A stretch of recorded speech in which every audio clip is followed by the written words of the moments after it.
তো guys finally আমাৰ দদৰা কেন্দ্ৰীয় ৰঙালী বিহু উৎসৱত শংকুৰাজ কোঁৱৰ দাদা আহি পালে আৰু দাদা পোনপ্ৰথমে আপোনাক দদৰাত ৰঙালী বিহু ৱেলকাম জনাইছোঁ আৰু লগতে শেহতীয়াকৈ হ'লেও বহাগ বিহুৰ ওলগ জনালোঁ।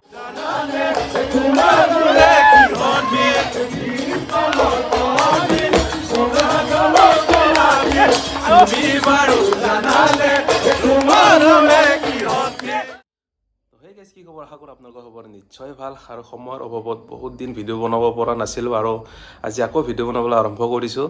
আৰু আচলতে আমাৰ ইয়াতে আজি এখন ৰঙালী বিহু উদযাপন কৰা হৈছে, দদৰা কেন্দ্ৰীয় ৰঙালী বিহু। মানে আমাৰ ইয়াতে বহাগী বিদায় পতা হয়, যিহেতু বহাগৰ মাহ শেষেই হ'ল আৰু আজি 29 আৰু 30 বহাগ। মানে ইয়াতে বিদায় পতা হয় আৰু আপোনালোকে চাগে থামলেটো দেখাই পাইছে যে বিভিন্নজন ইয়াতে শিল্পীৰ অনুষ্ঠান ইয়াতে অলপ পিছতে হ'ব। মই ভাবিছোঁ আপোনালোককো এই জনপ্ৰিয় শিল্পীসকলৰ অনুষ্ঠানবিলাক আপোনালোকক দেখুৱাওক, গতিকে ভিডিঅ'টো আপোনালোকে শেষলৈকে চাই থাকিব। তেনেহ'লে বলক বেছি দেৰি নকৰি আজিৰ ভিডিঅ'টো ষ্টাৰ্ট কৰোঁ। আৰু এইখনেই হৈছে ৭১তম দদৰা কেন্দ্ৰীয় ৰঙালী বিহু। এয়া মঞ্চ মুকলি কৰিব ওলাইছে এমটনৰ প্ৰবন্ধক দীনমণি ভাণ্ডাৰ কাষ্ট ডাঙৰীয়া।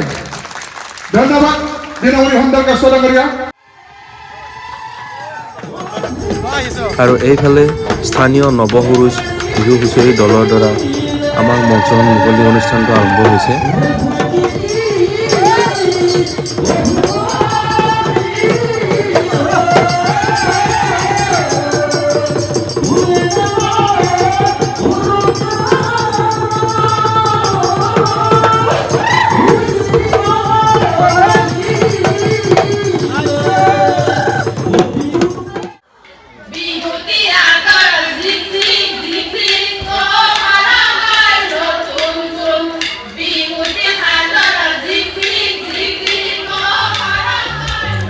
আৰু এইফালে এগৰাকী উদীয়মান শিল্পী তথা দদৰাৰ গৌৰৱ, মানে আমাৰ গৌৰৱ, মৰম লগা ভণ্টি ইমাম চৌধুৰী।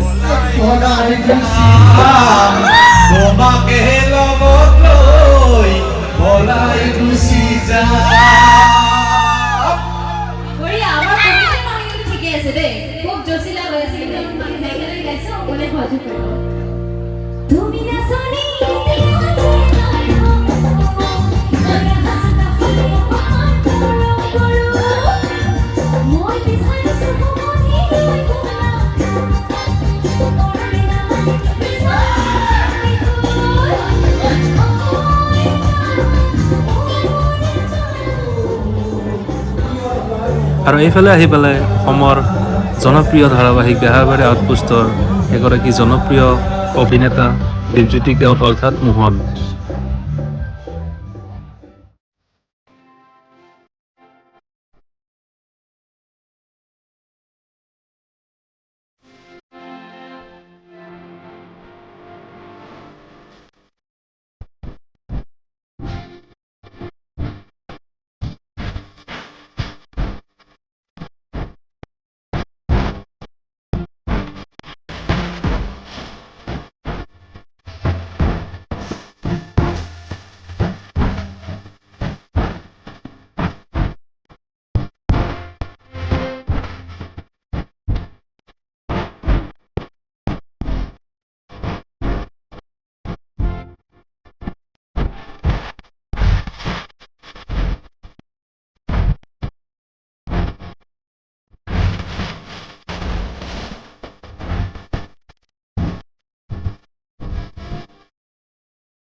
সবরে হাত চাপই দিব দি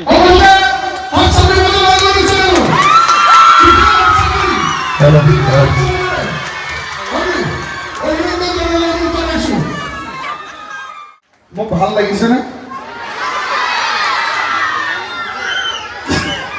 ভাল লাগিছে কি কি হাতখন মোক দি দিব। দাদা ধন্যবাদ। এই আৰু মৰম এদিও কিন্তু ভয় লাগে মানে এইবিলাক অইনাকৰ ভয় খনে কে চাহৰ ভয় পাইছো। জলবায়ু বেহাবাৰীখন চাই আছেনে? সকলোৱে চাই আছে? এতিয়াও চাই আছে?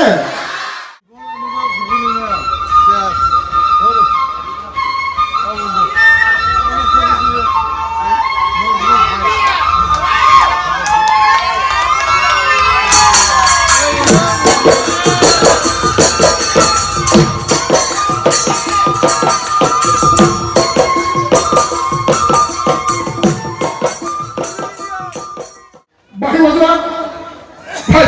মরম কাশিব আমার উদীয়মান কেন্দ্রীয় রেলওয়ের পরমেশ্বর দাস এই উৎস হাত সামনে দে হাত সামনে রাইস ভাল লাগিছে না মোহন ভাল লাগিছে না আপনাদের ভাল লাগিছে বিহারের ইচ্ছা আছে যে আপনাদের ওপেন দেখা হচ্ছে দেখা একদম লাইভ দেখা হচ্ছে লাইভ এয়া দজরা উদীয়মান কেন্দ্রীয় ৰঙালী বিহুৰ গাইজ আজি আমাৰ বহাগী উৎসৱৰ ছেকেণ্ড ডে হয় আৰু আজি আহি আছোঁ অসমৰ এগৰাকী জনপ্ৰিয় কণ্ঠশিল্পী শংকুৰাজ কোঁৱৰ আৰু এয়া পূৰা ষ্টেজবিলাক ৰেডি কৰি থকা হৈছে আৰু তলত চেয়াৰবিলাক পূৰা খালী অলপ দেৰিকৈ পূৰা ভৰ্তি হৈ যাব ঠাইবিলাক তো চাই থাকিব ভিডিঅ'টো শেষলৈকে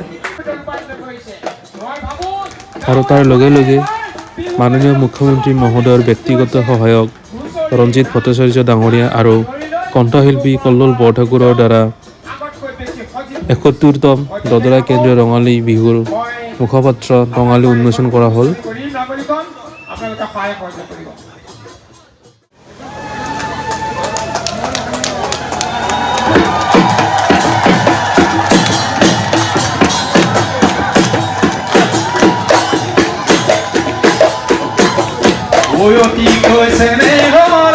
বহাগৰ বিহু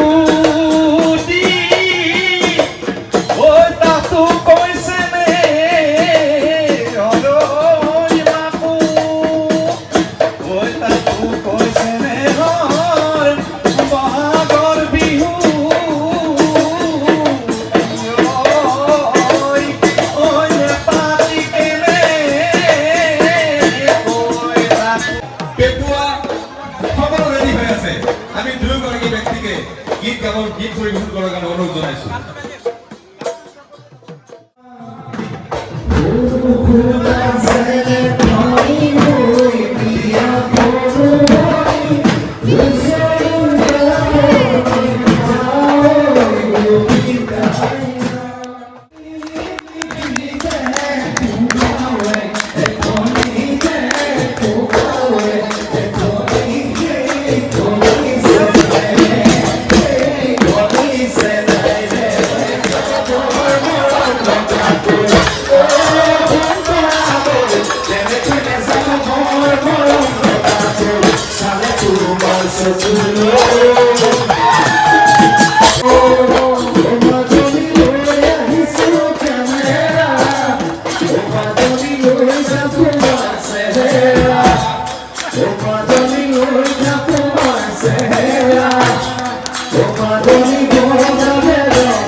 We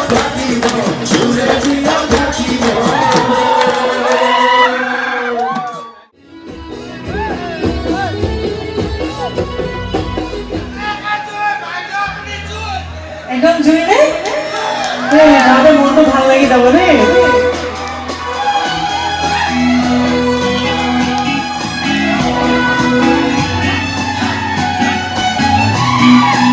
একদম লাহে লাহে নাচিব পৰাকে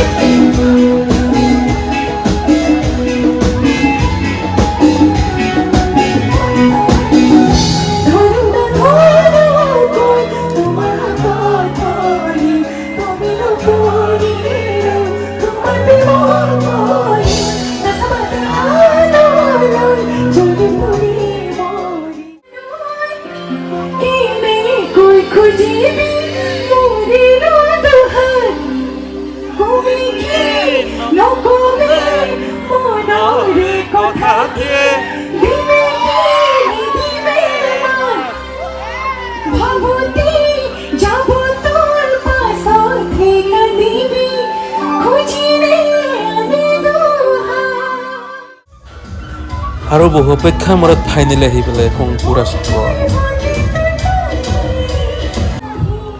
তো গাইজ ফাইনেলি আমাৰ দদৰা কেন্দ্ৰীয় ৰঙালী বিহু উৎসৱত শংকুৰাজ কোঁৱৰ দাদা আহি পেলাই আৰু দাদা পোনপ্ৰথমে আপোনাক দদৰাত ৰঙালী বিহু ৱেলকাম জনাইছোঁ আৰু লগতে শেহতীয়াকৈ হ'লেও বহাগ বিহুৰ ওলগ জনালোঁ আৰু আপোনাৰ এতিয়াও বাৰু প্ৰগ্ৰেম ষ্টাৰ্ট হোৱা নাই তথাপিতো আপুনি মানে কেনেকুৱা লাগিছে আমাৰ ইয়াতে আহি আপোনাৰ অডিয়েঞ্চবিলাক দেখা পায় প্ৰথমতে সকলোকে ধন্যবাদ জনাইছোঁ আমাক আজি দদৰালৈ আমন্ত্ৰণ জনোৱাৰ বাবে দদৰাবাসী ৰাইজলৈ প্ৰণাম সেৱা জনাইছোঁ বহুত মৰম জনাইছোঁ আগন্তুক অসমীয়া নৱবৰ্ষৰ শুভেচ্ছা জ্ঞাপন কৰিছোঁ আৰু সকলোৰে যাতে জীৱনবিলাক সুখকৰ হয় আৰু সকলোৰে যাতে সুস্বাস্থ্য হয় সকলোৰে আৰু এতিয়া ইতিমধ্যে আমি আহি পাইছোঁহি দদৰা বিহুৰ পেণ্ডেললৈ আৰু ইয়াতে ইমানখিনি ৰাইজৰ ইমান উৎসাহ দেখি সঁচাকৈ আমিও উৎসাহিত হৈছোঁ আশা কৰোঁ আমি একেলগে এটা সুন্দৰ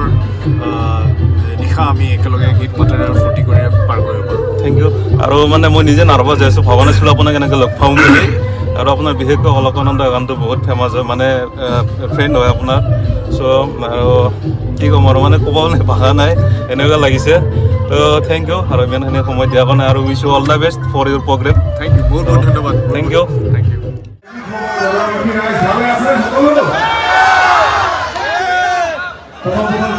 সকলোকে ধন্যবাদ জনাইছোঁ মৰম জনাইছোঁ সেৱা জনাইছোঁ আপোনালোক সকলোকে আমাক আমন্ত্ৰণ জনাবলৈ প্ৰথমবাৰৰ বাবে আহিছোঁ ইয়ালৈ গীত পৰিৱেশন কৰিবলৈ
এই ভিডিঅ'টো এইখিনিতে শেষ কৰিম বুলি ভাবিছোঁ আৰু ইয়াৰ পিছৰ ভিডিঅ'ত মই আপোনালোকক শংকুৰাজ কোঁৱৰ দীপজ্যোতি গাঁৱত অৰ্থাৎ মোহনৰ সম্পূৰ্ণ ষ্টেজ প্ৰগ্ৰেম দেখুৱাম। গতিকে ভিডিঅ'কেইটা সকলোৱে চাই থাকিব আৰু এই ভিডিঅ'টো যদি ভাল লাগিছে তেনেহ'লে লাইক শ্বেয়াৰ কমেণ্ট কৰিব আৰু লগতে চেনেলটো ছাবস্ক্ৰাইব কৰিবলৈ নাপাহৰিব।